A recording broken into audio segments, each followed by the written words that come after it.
नमस्कार दोस्तों, स्वागत है आपका फिर से स्टडी फॉर सिविल सर्विस के यूट्यूब प्लेटफॉर्म पर। और कल हमने जो चर्चा की थी वो थी मॉडर्न इंडिया की। और मॉडर्न इंडिया के दो पार्ट हैं, 1707 से लेकर 1857 और 1857 से लेकर 1947। कल वाले लेक्चर में हमने पहले वाले पार्ट में देखा कि कैसे 1707 से लेकर 1857 तक क्या क्या चीज़ें हुई। ठीक है, बहुत ही जनरली हमने चीज़ें देखी थी। ठीक, तो हमने ये देखा था कि कैसे, तो उसमें जो इम्पोर्टेंट इवेंट्स हैं उसको देख लेते हैं क्या क्या हुआ था।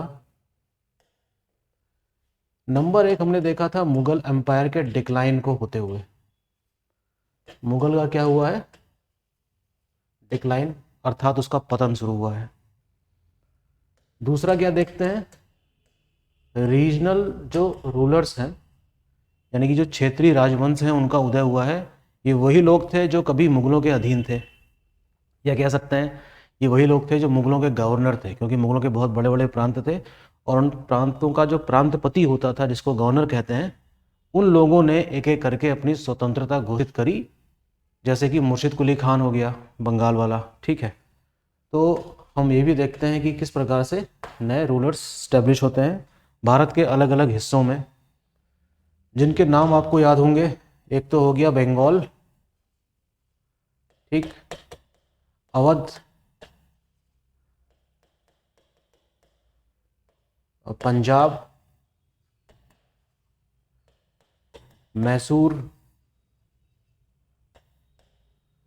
और मराठास, प्लस अदर्स, और भी कई सारे हैं। ये इंपॉर्टेंट थे, तो इनको एक एक करके अंग्रेज़ों ने हराया। तो इस पहले वाले फेज़ में जो 150 साल का है, इसमें मैं एक तरफ तो इन लोगों को लिख देता हूँ और एक तरफ मैं नाम लिख देता हूँ ब्रिटिश का। ठीक है, तो ब्रिटिश ने एक एक करके इन सबको हराया। ठीक, ये सब हारे और सबके सब किसके हिस्से बन गए होंगे? ब्रिटिश अम्पायर के। ठीक है, तो ये चर्चा हमारी कल हुई थी। ठीक, तो साथ में हमको ये भी देखना था कि कैसे यूरोपियन कंपनी इंडिया में आती है और इस्टेब्लिश होती है और अपनी एक्टिविटी शुरू कर देती है मुगल पीरियड के साथ साथ। ओके, और जब मुगल कमज़ोर पड़े तब उन्होंने एक एक करके ना सिर्फ इनको हराया, जबकि इंडिया की जो एग्जिस्टिंग इकोनॉमिक सिस्टम था, उसमें भी फेरबदल किए। ये भी 150 साल की कहानी है। इसको हम समझेंगे किस चीज़ में? Economic policies of the British. Okay, तो इकोनॉमिक पॉलिसीज में इन्होंने चेंज किया। इसमें सबसे इंपॉर्टेंट है आपका लैंड रेवेन्यू, यानी कि भू राजस्व में इन्होंने परिवर्तन किए, जिसने यहाँ का ये जो कृषक वर्ग है उसको पूरी तरीके से शोषित कर दिया है। तो 3 पॉलिसीज का उल्लेख हमको मिलता है। नाम सुना होगा आपने, परमानेंट सेटलमेंट, है ना, महलवाड़ी,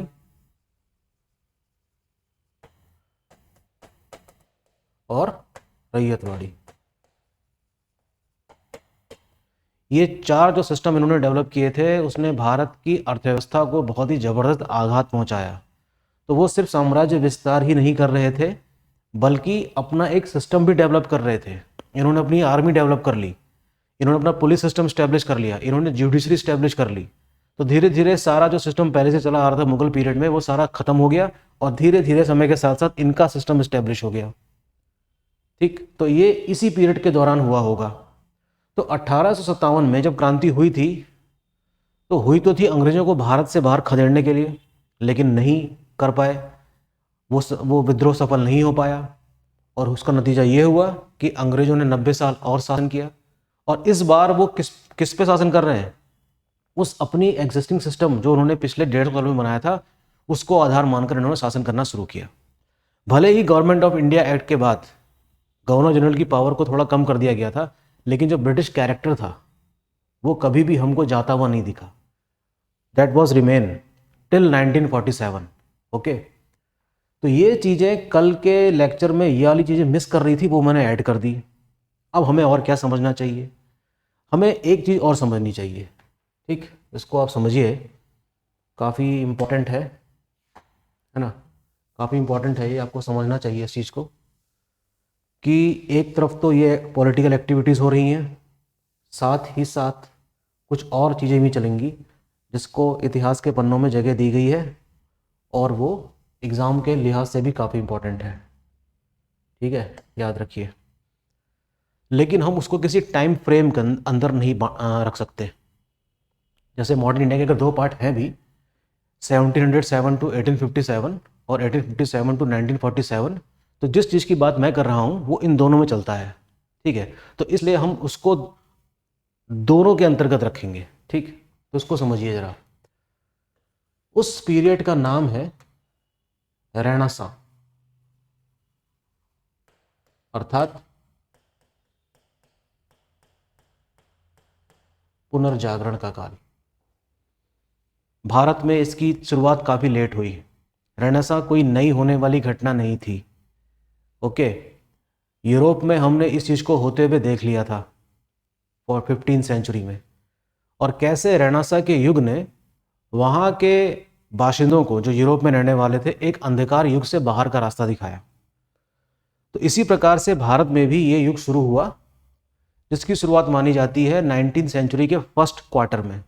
ठीक, तो पुनर्जागरण वाला जो पीरियड है काफ़ी इंपॉर्टेंट है, एग्जाम में क्वेश्चन काफ़ी आ जाता है यहाँ से, तो सावधान रहने की जरूरत है इसके लिए भी। तो पुनर्जागरण को हम देख लेते हैं कि भारत में लेट शुरू हुआ, और इसके अंतर्गत दो प्रकार के आंदोलनों का उल्लेख मिलता है हमको।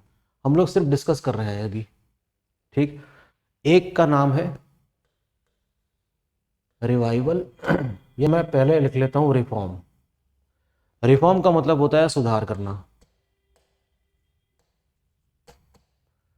रिफॉर्म का मतलब है सुधार से। और एक है रिवाइवल। रिवाइवल का मतलब होता है पुनरुद्धार से है। ठीक, दो प्रकार के आंदोलन हैं, दोनों का मकसद यही समझ में आता है हमको कि इसने भारतीय समाज को एक नई दिशा दी होगी और उनको एक गहरी नींद से जगाया होगा। देखते हैं कैसे। अगर हम रिफॉर्म मूवमेंट की बात करें तो इसमें हमको एग्जांपल लेना पड़ेगा ब्रह्म समाज का। सिर्फ एक एग्जांपल ले रहा हूं मैं अभी, और अगर यहां से उदाहरण लेना पड़े तब हमको लेना पड़ेगा आर्य समाज का। ब्रह्म समाज की स्थापना हुई है 1828 में, और इसकी स्थापना हुई थी 1875 में। वही मैंने कहा ना आपसे कि हमको एक टाइम फ्रेम में नहीं रख सकते हैं। ये 1857 से पहले का था और ये 1857 के बाद का है। पर्पस क्या है रिफॉर्म से? मेरा मतलब यहां पर यह है कि जो कुरीतियां व्याप्त थी, अंधविश्वास, अनसाइंटिफिक टेम्पर, महिलाओं की बदतर स्थिति, छुआछूत, ठीक, पुरोहितवाद, मूर्ति पूजा, ठीक, तो इसका खंडन किया है इस वाले रिफॉर्म ने। राजा राम मोहन रॉय ने इन सब का खंडन किया और ब्रह्म समाज की स्थापना करी। ब्रह्म समाज की स्थापना करी, और वो जो टीचिंग ब्रह्म समाज की रही होगी वो लोगों को अपने जीवन में उतारने के लिए संदेश दिया गया होगा, लेकिन वो इतना आसान है नहीं, क्योंकि चेंज इतना आसान नहीं है किसी के जीवन में। तो ऐसा नहीं है कि ब्रह्म समाज के जब संदेश पहुंचे होंगे लोगों तक तो लोगों ने अपनी पुरानी प्रैक्टिस को छोड़कर नई प्रैक्टिस अपनानी शुरू कर दी होगी, नहीं, ऐसा नहीं होता। कुछ लोगों ने उसको एक्सेप्ट किया होगा। तो यहाँ पर हमको ये पढ़ना होगा कि ब्रह्म समाज के प्रिंसिपल्स क्या थे, किस पर यह आधारित था, राजा राम मोहन रॉय की मृत्यु के बाद ब्रह्म समाज किस प्रकार आगे बढ़ा, और इससे रिलेटेड जितने भी टीचर्स हैं जिनको हम आचार्य कहते हैं उन सब के नाम आपको पता होने चाहिए। प्लस उन्होंने कौन कौन से इसमें चेंजेस किए, क्या ब्रह्म समाज में भी कोई शीस्म होता है, शीप से मेरा मतलब विभाजन से है, आने वाले समय में ये भी आपको जानना होगा कि क्या समय के साथ साथ इसमें भी कोई परिवर्तन आया या नहीं आया। ठीक है, तो ब्रह्म समाज के संस्थापक राजा राम मोहन रॉय ने भारतीय धर्म के उस असली बिंदु को सामने रखा जिसको हम अध्यात्म कहते हैं। क्या कहते हैं?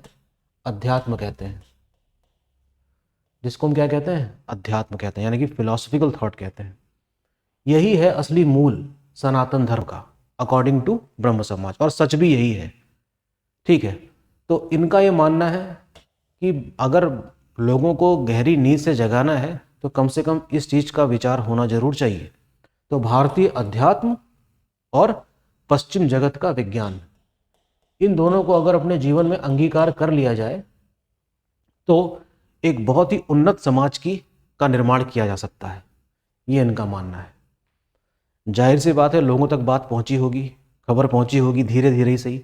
मोबाइल व्हाट्सएप तो था नहीं उस समय, तो और धीमी गति से चला होगा ये सारा, है ना, आंदोलन।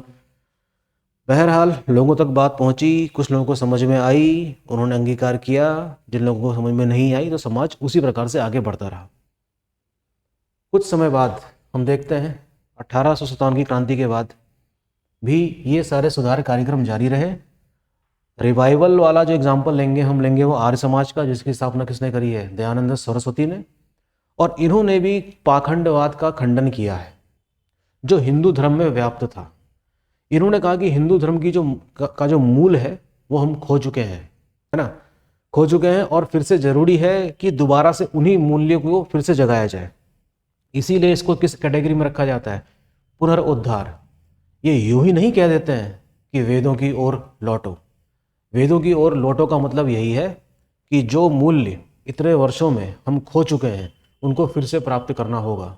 तो वेदों की ओर लौटने का तात्पर्य यहाँ पर किस चीज़ से, उस समाज का निर्माण फिर से करने से है जो कभी वैदिक समाज या वैदिक काल के दौरान रहा था, जिसमें मूर्ति पूजा का कोई स्थान नहीं है, प्रकृति के विभिन्न रूपों की पूजा की गई थी। अर्थात ये किसकी बात कर रहे हैं, मूल की, गंगोत्री की, जो अपने शुद्धतम रूप में था। और जब गंगा आगे बढ़ती है, प्रदूषित होती है, तो उसमें उस प्रदूषण युक्त पानी से अच्छा है कि हम गंगोत्री के जल को उठाएं। अर्थात अगर गंगा का शुद्धतम रूप देखना है आपको तो गंगोत्री चलिए। इसी प्रकार हिंदू का, सनातन धर्म का अगर शुद्धतम रूप देखना है तो वेदों की ओर लौट के जाना पड़ेगा। यही था इनका मूल।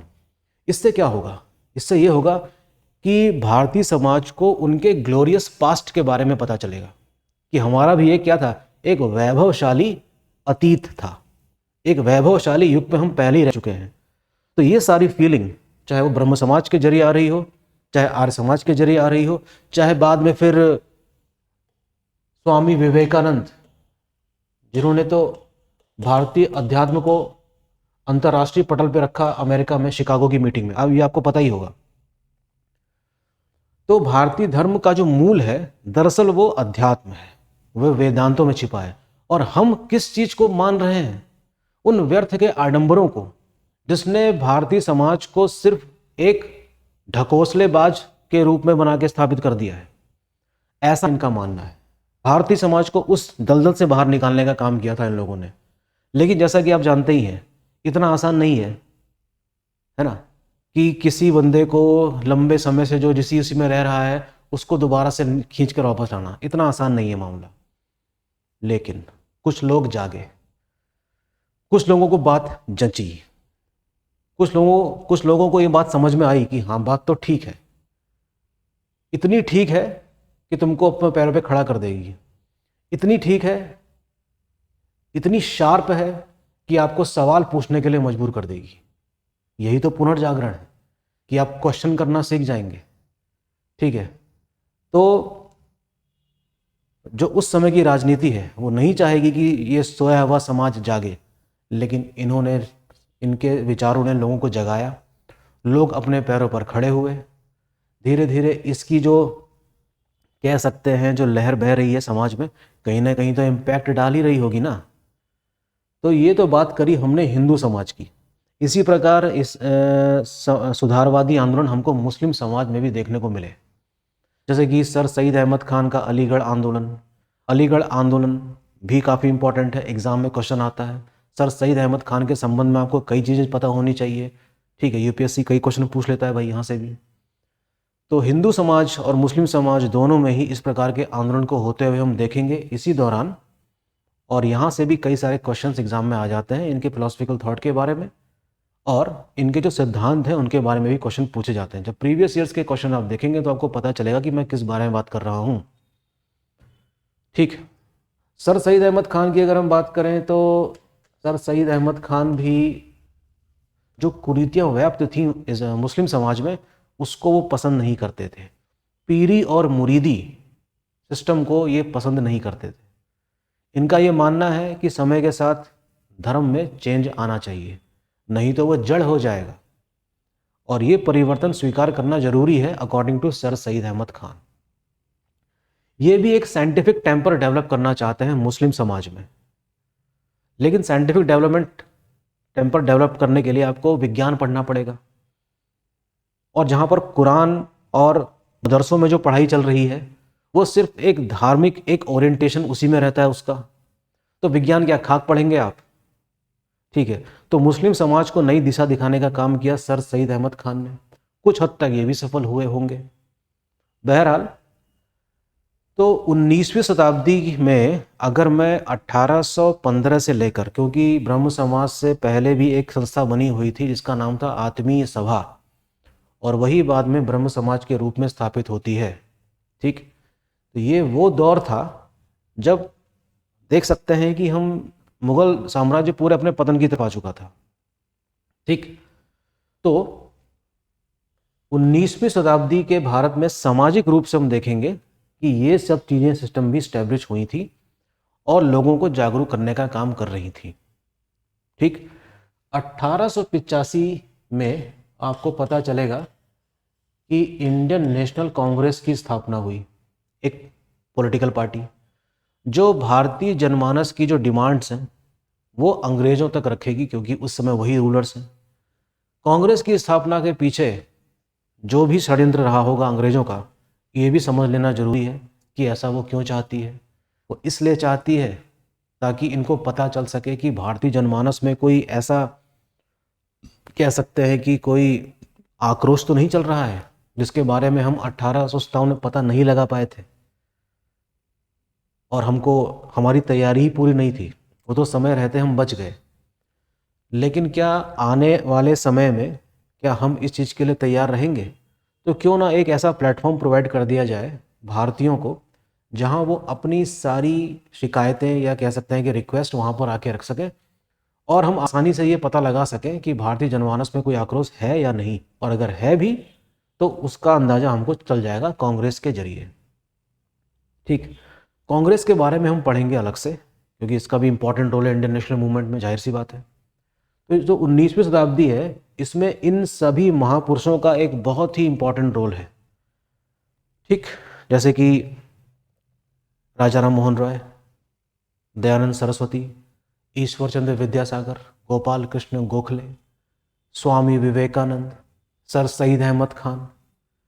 ठीक है, इस प्रकार से जो हमारा जो निचला तबका है समाज का, निम्न जाति आंदोलन भी चला, जिसमें सत्य शोधक समाज के संस्थापक ज्योतिबा फूले का भी नाम आता है। फिर आगे हम देखेंगे कि कैसे भीमराव अंबेडकर ने सोए हुए समाज को एक नई दिशा दी होगी, और कैसे अनटचेबल यानी कि जो अछूत लोग हैं उनके अधिकारों के लिए भी बात करी। ऐसी कई सारी चीज़ें हुई। ब्रह्म समाज की जैसे कि स्थापना तो हो गई थी 1828 में, लेकिन कुछ ऐसी कुरीतियाँ थी जो ब्रिटिश के सहयोग से बंद की जा सकी, जैसे कि सती सिस्टम बंद किया 1830 में। ये एक इम्पॉर्टेंट डेवलपमेंट है। तो मॉडर्न इंडिया में सिर्फ आपको राजनीतिक इतिहास नहीं पढ़ना है, ये सारी चीज़ें भी आपको पढ़नी होंगी। इन्हीं सब वजहों से हिस्ट्री का सिलेबस काफ़ी वास्ट हो जाता है। अगर खाली आपको राजनीतिक इतिहास पढ़ना है तो कोई बहुत बड़ी बात नहीं है। कौन सा युद्ध कब हुआ, कौन सा गवर्नर जनरल कब बना, कब से कब तक रहा, उसने क्या किया, कौन से राज्य हड़पे वगैरह वगैरह, इंपॉर्टेंट वो भी है, लेकिन इसका भी बहुत ही इंपॉर्टेंट रोल है और यूपीएससी में इसको खास तवज्जो दी जाती है। ठीक, तो अब मैं आपको बताने जा रहा हूँ कि इन सब चीज़ों को समझने के लिए आप पढ़ेंगे कहाँ से। कुछ सोर्स भी तो होना चाहिए मॉडर्न इंडिया को समझने के लिए, उसको भी साथ साथ सुनते जाइए आप। ठीक, मॉडर्न इंडिया को समझने के लिए हमको कौन सी बुक रेफर करनी चाहिए? प्री और मेंस दोनों के लिए किताबों की मार्केट में कोई कमी नहीं है। ठीक, लेकिन क्या इसका मतलब यह है कि सारी किताबें खरीद ली जाएं? जी नहीं, ऐसी कोई भी सलाह आपको इस प्लेटफॉर्म से नहीं दी जाएगी। इस प्लेटफॉर्म से जो सलाह आपको दी जा रही है वो उन किताबों को समझने में आसानी हो वो दी जा रही है। ठीक, तो मैं अब किताबों के नाम लिखता हूँ।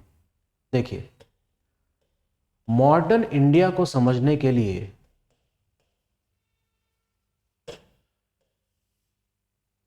कई सारी किताबें हैं, लेकिन नंबर 1 पे रखा जाता है बिपिन चंद्र को। बिपिन चंद्र वाली किताब को सबसे इंपॉर्टेंट माना जाता है जीएस के पॉइंट ऑफ व्यू से, ठीक। लेकिन बिपिन चंद्र की जो किताब है ये 2 किताबें हैं। एक तो है Bipin Chandra modern Indian history, और दूसरी है India's struggle for independence, India's struggle for independence, अर्थात स्वतंत्रता संग्राम। ये थोड़ी मोटी किताब है, पेंगुइन की आती है, और ये ओरिएंट ब्लैक स्वान की है। आसानी से मिल जाएगी दोनों ही। लेकिन मैं किस किताब को पढ़ने की सलाह दूंगा, इसको या इसको? फिलहाल मैं आपको ये वाली सलाह देता हूँ, ठीक। इसके अलावा नंबर 3, स्पेक्ट्रम नाम की किताब जो है वो ऐसा माना जाता है कि प्री लेवल के लिए काफ़ी अच्छी है, रिवीजन करने के लिए काफ़ी अच्छी है। जिस भी बंदे ने इसको लिखा है, अहिर नाम का कोई है, शायद वो ऑफिसर है पहले से ही, इस किताब को लिखने के लिए भी इन्होंने इन किताबों को जरूर पढ़ा होगा, तब जाके लिखी होगी किताब। ये भी बहुत इंपॉर्टेंट किताब है। चौथी किताब का नाम सुन लीजिए, 5वीं नहीं बताऊंगा। चौथी किताब है BL ग्रोवर।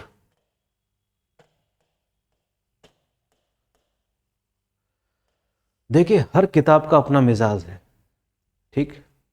हर किताब का क्या है, अपना एक मिजाज है जो समझना जरूरी है।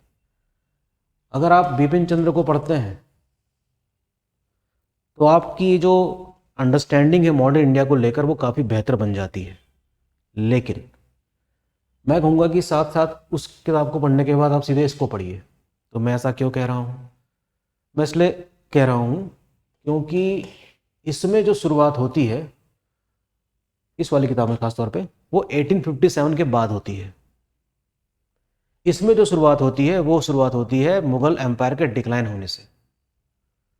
तो रीजनल किंगडम के बारे में इस किताब में बहुत ही अच्छा समझाया है, शानदार तरीके से समझाया है इस वाली किताब में। इसी बुक में ब्रिटिश की इकोनॉमिक पॉलिसी काफ़ी बेहतरीन समझाई गई है। लैंड रेवेन्यू पॉलिसी के सारे कॉन्सेप्ट अच्छी तरीके से क्लियर हो जाएंगे इसमें।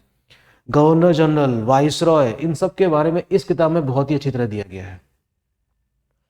तो अगर आप टारगेट मान के चल रहे हैं कि आपके पास 1 से 1.5 साल का समय है, तब तो कम से कम आपको ये सारी किताबें खरीद लेनी चाहिए। इनमें से कोई भी इसको मत खरीदेगा फिलहाल, 1, 2, 3 इसको आप ले लीजिए प्लीज़, अगर आपके पास समय अधिक है तो। ओके, साथ ही साथ प्रीवियस ईयर्स में क्या क्या पूछा गया है मॉडर्न इंडिया में, ये भी आपको देखना होगा, ठीक। तो मेरी जो सर्वोत्तम पसंद रही है किताब वो रही है बिपिन चंद्र और BL ग्रोवर, दोनों बराबरी पर रखता हूँ मैं, ठीक है। तो हमारी पूरी थीम क्लियर हो जाती है इस चीज़ से, ठीक है। तो इन किताबों को आप रेफ़र करिए। यकीन मानिए, मेरे से ये 15-20 मिनट का लेक्चर सुनने के बाद जब आप इन किताबों को पढ़ना शुरू करेंगे ना, तो 100% समझ में आना शुरू हो जाएगा, 100%। ये मेरी गारंटी है। मैं चाहूँगा कि आप इन किताबों को पढ़ें। कोई ऐसी कोचिंग नहीं होगी पूरे इंडिया में जो अपने नोट्स देती है और कहे कि हाँ इस नोट्स को पढ़ लेना, कि किसी किताब को पढ़ने की आवश्यकता नहीं है। दरअसल वो नोट्स इन्हीं किताब से ही बनाए गए हैं, इतिहासकारों की किताब से बनाए गए हैं, ठीक है, ठीक है। वो फैसिलिटेट अच्छा कर देते हैं, अकॉर्डिंग टू सिलेबस आपके सामने रख देते हैं। लेकिन अगर आपके पास समय है तो प्लीज़ इन रेफरेंस बुक को ज़रूर पढ़िएगा, ठीक है। तो मिलते हैं नेक्स्ट लेक्चर में और समझेंगे कि कैसे 1857 के बाद जो ब्रिटिश ने अपना साम्राज्य विस्तार को किस तरीके से बचा के रखा, और कैसे इंडियन नेशनल कांग्रेस की स्थापना होने के बाद 20वीं शताब्दी में हम देखेंगे कि कैसे नया मोड़ लेता है और कैसे भारत को आज़ादी मिलती है in general. Thank you, take care.